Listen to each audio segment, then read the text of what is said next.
Presenting the Millennial Dream Home. This is a second-year, first semester studio project that lays the foundation for all future design work.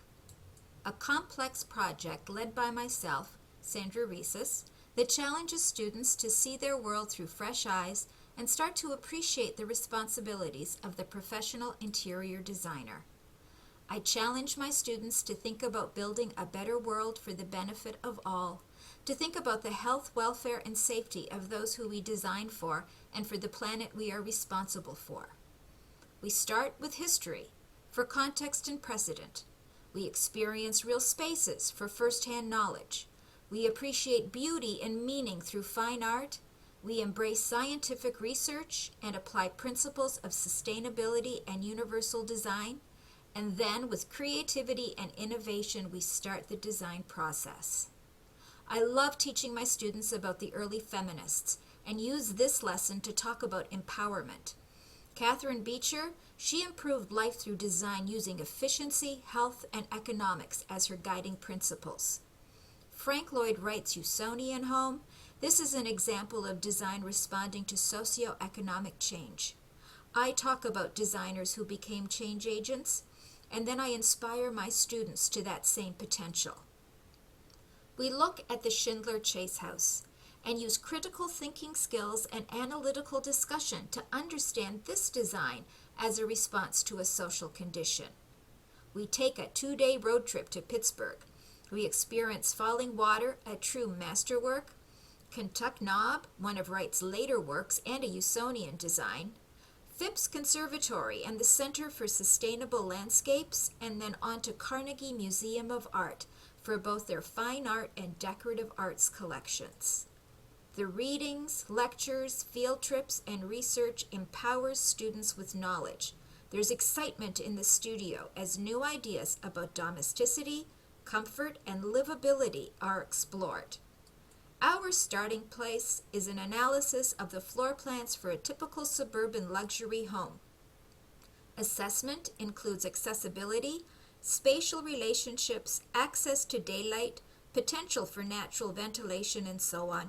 It's an excellent exercise in reading construction documents. A concept development exercise uses fine art as inspiration and starts with a gallery visit to the renowned Albright Knox. The work is analyzed on many levels, and this becomes the design and fabrication of a fused glass tile created in our glass workshop. So, from a Georgia O'Keeffe painting, The Green Patio Door, we have a student whose concept is connections. These are within and without. Sliding doors, flexible space, courtyards, balconies, skylights. Evident is research on the positive effects of the outdoors for healing. The result is a home that accommodates the needs a family will experience over a lifetime in the same home. Here, a second student uses thumbnail sketches and Photoshop manipulations to demonstrate his design process for his inspiration tile. Rotation is the action and reaction that culminates into the final design. The resulting interior spatial arrangement that included unusual angles and forms was embedded with many design challenges. The extra effort required to complete a project with these complexities can only be the result of a student who's become intrinsically motivated and feels passionate about his design and this project. The third project I'm sharing is the work of a student who also found her passion. Her process work is integral to the communication of design intent. There is a clear relationship between the student's interpretation of the Picasso work and the final design. She brings the outdoors in with a courtyard, providing a safe environment that benefits children, the elderly, and the infirm, and provides a beautiful design feature. The formal presentation boards included the primary, universal, and sustainable design principles that she used. The plan includes a residential elevator for accessibility, a visual connection to the courtyard from the second floor, and a catwalk across the courtyard. This was a very thorough project. The student has repeatedly shared that this was her favorite. Her design decisions addressed visual impairment, dementia, wheelchair accessibility, and a general quality of life. She included a rolling cart that was used for the ease of transferring dishes to the dining area. The bathroom was equally well appointed, with integrated grab bars, a roll-in shower with seating, and other evident features. The student outcomes for this studio project are lengthy, and this attests to its complexity.